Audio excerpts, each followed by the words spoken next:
everyone. Today I am going to show you how to add and remove feature menu items from your POS on the day of the feature menu change.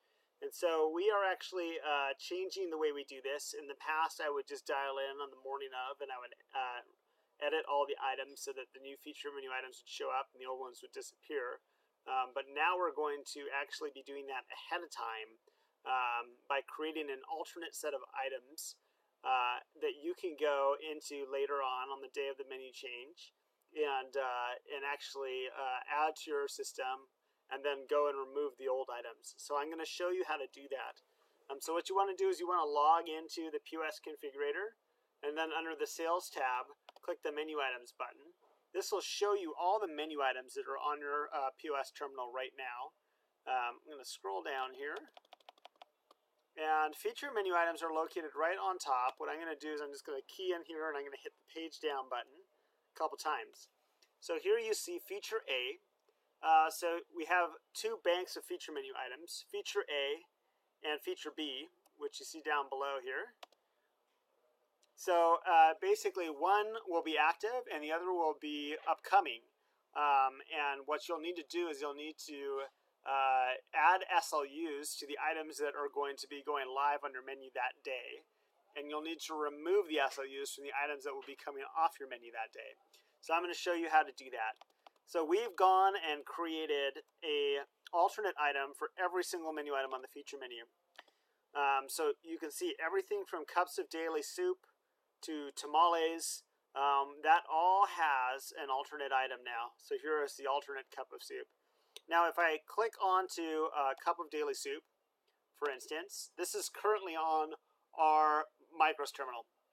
And it's on our Micros terminal because these SLUs are entered onto this menu item record. So you can see this is going to show up on the soup salad page, and it's also going to show up on the feature menus page. As we go down through the items, you'll see this changes. Tacos show up under tacos and feature menu items. So I can direct this menu item to show up anywhere on the Micros that I want to, any SLU, by adding or deleting SLUs here. Some of them are a little bit more involved than others. If I go to this beverage down here, you'll see that there are several pages where this shows up on. Now bear in mind, there are two margarita pages.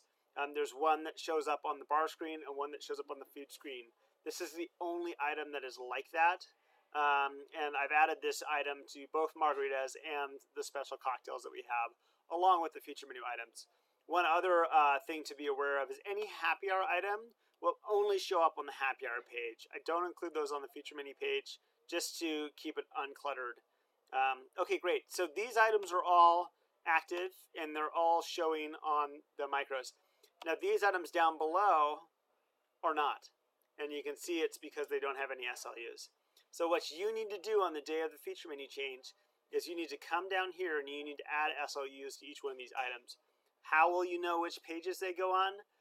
You'll have to use some common sense, but a great way to sort of have a pretty foolproof way to do it is to go up to the item above that fills the same category and to look. So I can see here this shows up on soup salad and on features.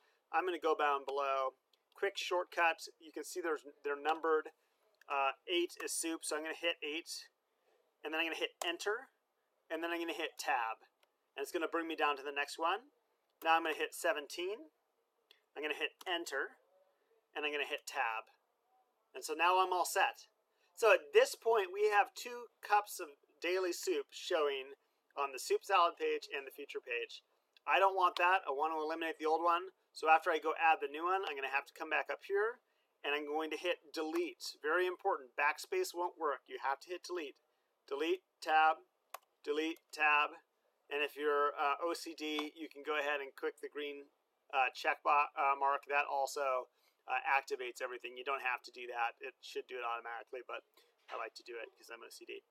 Okay, great. That is how you add and remove items. So again, day of the feature change, it's the general manager's responsibility to go through each one of these new items and add the SLU and remove the SLU from each one of these items above.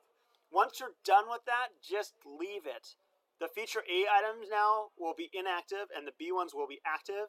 Next time there's a feature menu change, I'll go in and I'll update the feature A menu items. And so on the next feature change, you'll be removing the SLU from feature B and you'll be adding it to feature A. Great. Hope that makes sense for everybody. If you have any questions, feel free to send me an email. Thanks a lot.